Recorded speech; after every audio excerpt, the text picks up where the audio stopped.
अस्सलाम वालेकुम। अज़ाब इलाही नॉवल एपिसोड 20। जन्नती जानवर नागिन को नहीं देख सकते थे। वो उछलते कूदते उसी तरफ आते, जादूगर की चिल्ला मुकम्मल होने की खुशी मना रहे थे। बहराज को अब बारिश भिगोने लगी। दरख्त के पत्ते बारिश के ज़ोर पर झुकने लगे। बहराज यहाँ ज़्यादा जादू नहीं कर सकता था। अब उसे बची कुछ रात गुजारने का इंतज़ाम करना था। फूल तो रात को ही दिखाई देता। जादूगर बहुत खुश था। वो खंडर से बाहर नाचता गाता बुलंद आवाज़ में बोल रहा था। आसपास उसकी मर्जी से सब चलता, इसीलिए वो बुलंद आवाज़ में अपने आप से बातें करता हुआ शराब पी रहा था। एक दिन मैं दुनिया को अपने पाँव के नीचे रोन दूंगा। बहराज मूर्ख को मार कर वो फूल हासिल करके मैं शक्तिशाली बन जाऊंगा। अब बस बहराज के आने का इंतज़ार है।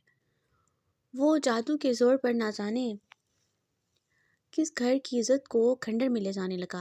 लड़की अपने बिस्तर से अचानक यहाँ आ जाने पर जोर जोर से चीख रही थी।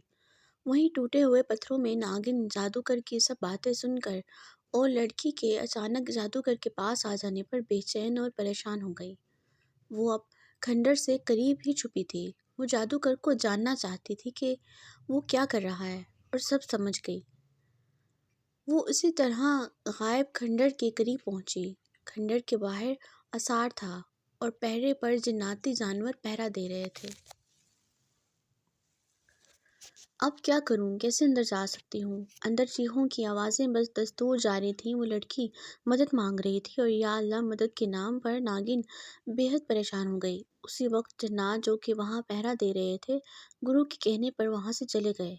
इससे अच्छा मौका न था उस लड़की की मदद का। एक सुर्ख तेज रिडम चमकी और नागिन एक खूबसूरत दोशीज़ा के रूप में आ गई। चीखने की आवाज़ तेज़ हो चुकी थी। वो जल्दी से खंडर में दाखिल होती खंडर के दरवाजे पर एक चाल फैलाई। कहीं काम होने से पहले कोई जिन्नात अंदर ना आए। नागिन को देखते ही गुरु ने लड़की पर गिरफ्त हल्की कर दी।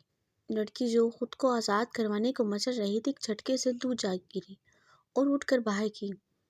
साक्षी महाराज कहती कौरनश बजा लाए। ये तो वही कन्या है जो उस दिन अंतर ध्यान हो गई। जादूगर नागिन को पकड़ने के लिए हाथ बढ़ा रहा था। महाराज, आप इस लड़की को भेजिए। मगर नशे में धुत जादूगर नागिन को देखकर बात समझने को तैयार न था।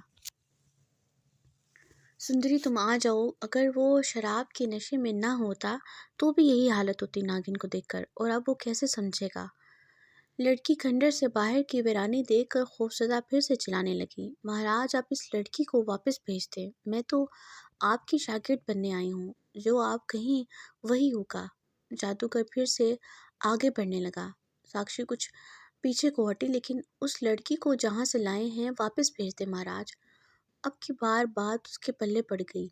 उसने खौफ से रोती लड़की को गायब कर दिया, जो बाहर की वीरानी देखकर वहीं रुकी रो रही थी। नागिन जादूगर के पाँव की तरफ तेजी से झुकी। अरे, तुम्हें मेरे पैर छूने की कोई जरूरत नहीं। वो समझा कि लड़की आशीर्वाद लेना चाहती है। रिडम चमकी और नागिन गुरु की पंडली पर टस गई। जादूगर को दर्द के एहसास ने सारा नशा भुला दिया। उसने मंत्र पढ़ने की कोशिश की, लेकिन झाग निकला और जादूगर एक तरफ को लटक गया। नागिन जादूगर की गर्दन से लिपटी खून पीने लगी। महराज अपने लेटने का इंतज़ाम घने पेट पर कर चुका था। उसने गुरु को दिल ही दिल में मुखातिब किया, लेकिन गुरु का जवाब न आया। महराज समझ गया गुरु शराब के नशे में चूर होगा। अभी नहीं तो कल तक वो जवाब देगा। महराज को वक्तन फ़वक्तन उसकी रहनुमाई की अशद ज़रूरत थी, पर वो ना आज जवाब देगा न फिर कभी। नागिन बहुत सा खून पीने के बाद वहाँ रखी चीज़ों का जायज़ा ले रही थी। बहुत जन्नात कैद थे कांच की बोतलों में। सबसे कीमती चीज़ वहाँ पर एक खरीचा था, जो कि बहुत नायाब और जादुई चीज़ों में सबसे ख़ास अलख़ास था। उस खरीचे के बारे में उसने बस सुना था, लेकिन आज उस शैतान के पास देख भी लिया। आज वो अपनी आंखों से देख और हाथों से छू रही थी। वो सब कुछ लिए बाहर आ गए। बाहर कोई भी जन्नात नहीं था। वो खींचे को छोटी सी खो में तो नहीं रख सकती थी, इसीलिए वहाँ आ गई जहाँ पहरा चिल्ला कर रहा था। اس نے خریچے سے پوچھا، جو یہاں چلا کر رہا تھا وہ یہاں رہتا ہے کیا؟ ڈیرے کا منظر ابھر آیا۔ خریچے نے اس کی بات کا جواب دیا۔ ناگن کے حسین چہرے پر بے ساختہ خوشی منڈائی۔ وہ لڑکا کہاں گیا ہے اور کس لیے گیا ہے؟ بہراج اس وقت جہاں تھا وہ منظر خریچے نے دکھا دیا، مگر کس لیے کا جواب نہیں ملا۔ خریچہ اس بات کا جواب نہیں جانتا تھا۔ ناگن وقت برباد کیے بنا ڈیرے پر چلی گئی۔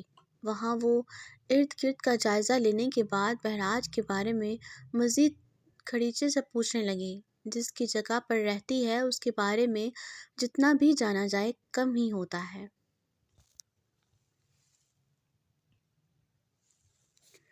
ندا نے اپنے سب گھرانے کو اس کا خواب اور منظر بتایا۔ سب بہت پریشان تھے کہ اس لڑکے کا ان سب نے کیا بگاڑا جو اس نے اتنا بڑا ظلم ڈھایا۔ وہ اب بھی پولیس سے کوئی مدد نہیں لے سکتے تھے۔ زبیدہ بیگم بھی آتی اور تسلی دلاسے دیتے، وہ خود بھی رو پڑتی۔ اندر ہی اندر وہ خدائے پاک سے معافی طلب کرتی۔ بہراج کی بات نے ان کے دل کے کسی کونے میں خوف انڈیل دیا تھا۔ وہ ڈرتی کہیں ان کی وجہ سے کسی کا گھر تباہ نہ ہو جائے۔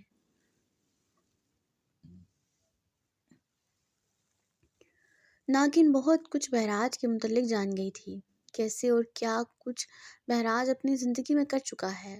ایک پل کو اس کا دل اس کے دکھ پر غم زدہ ہوا، مگر اس نے ان سب کا سوچا، ان جانوروں کا، انسانوں کا سوچا جن کے ساتھ بہراج نے وحشت ناک اور دردناک سلوک کیا، اور سب سوچ کر نفرت سے تھوک دیا۔ اتنا کوئی انسان کیسے درندہ بن سکتا ہے، وہ بھی ایک مسلم؟